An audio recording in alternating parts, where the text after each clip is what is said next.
Bom dia a todos. Nessa segunda-feira, início da semana.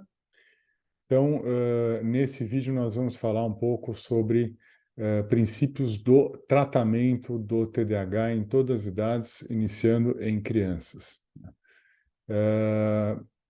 Então, após pedir os exames necessários, mas não imprescindíveis, o mais importante é a anamnese, mas eu costumo pedir um eletroencefalograma, um eletrocardiograma, para ver minimamente como anda o coração e o ritmo, uma ressonância magnética ou uma tomografia de crânio para excluir causas externas somente, não para fazer o diagnóstico de nada, né? E já que nós não vemos TDAH pela ressonância ou por tomografia, e também uma avaliação neuropsicológica que, apesar de não imprescindível, ao meu ver, é muito importante para se fazer um inventário do cérebro e se definir quais são as deficiências ou hiperfuncionalidades que muitas vezes existem em pacientes com TDAH. Feito isso, né, estruturado o diagnóstico, o primeiro passo para o tratamento é a definição da medicação. Quero deixar algo bem claro. Não há substituto para a medicação no tratamento para o TDAH.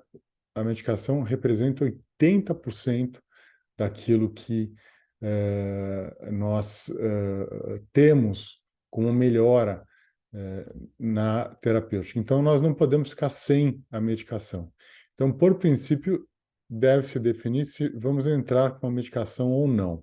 Ou seja, para aquele paciente, ele tem um TDAH que incomoda a ponto de ser necessário entrar com medicação, na maioria das vezes, sim.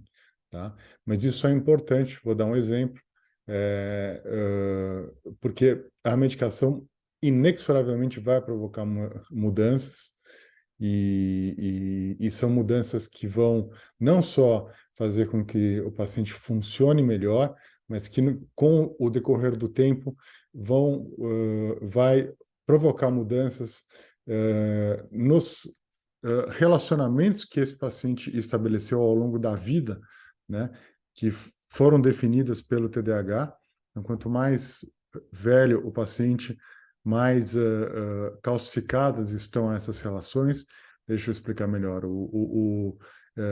Relações que foram estabelecidas defensivas em decorrência de uma história traumática, uma espiral negativa que a gente já conversou do TDAH. Então, essa medicação ela vai tirar, vou fazer aqui uma metáfora, um cérebro com TDAH e colocar no lugar um cérebro sem TDAH. Esse cérebro não vai se encaixar direito no mesmo lugar e vai reconhecer padrões e decisões que não tomaria se não tivesse TDAH. Isso inclui relações familiares, relações conjugais, relações decisões quanto a filhos, relações com o trabalho, cargos, etc. Então, existe também um certo trauma,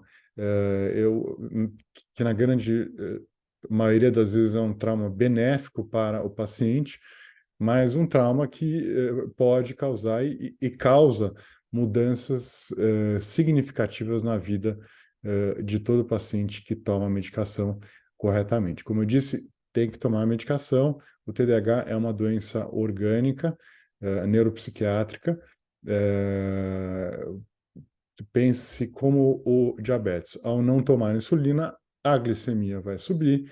Ao não tomar antihipertensivo, o paciente com hipertensão vai ter uma pressão mais alta. Então, para o TDAH, tirando o estigma da doença mental, é a mesma coisa.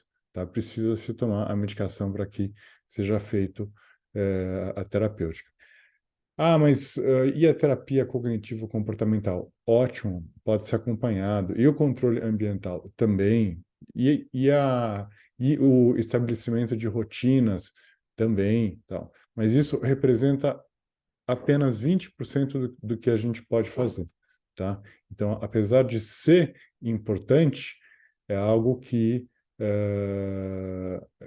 é complementar, tá? Sem demérito a nenhum dos profissionais, até porque faltam terapeutas cognitivo-comportamentais no mercado, bons terapeutas, né?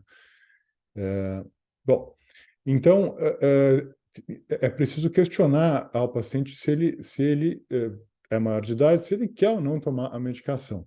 Eu vou dar mais um exemplo aqui, porque eu já fiz diagnóstico em pacientes de todas as idades. Então, em pacientes dos 5 aos 7 anos, normalmente nós não usamos medicações, não, o cérebro não está com os lobos frontais definidos ainda, para se fazer um diagnóstico, somente em casos excepcionais, onde há realmente um distúrbio muito grande, normalmente no espectro hiperativo, tá?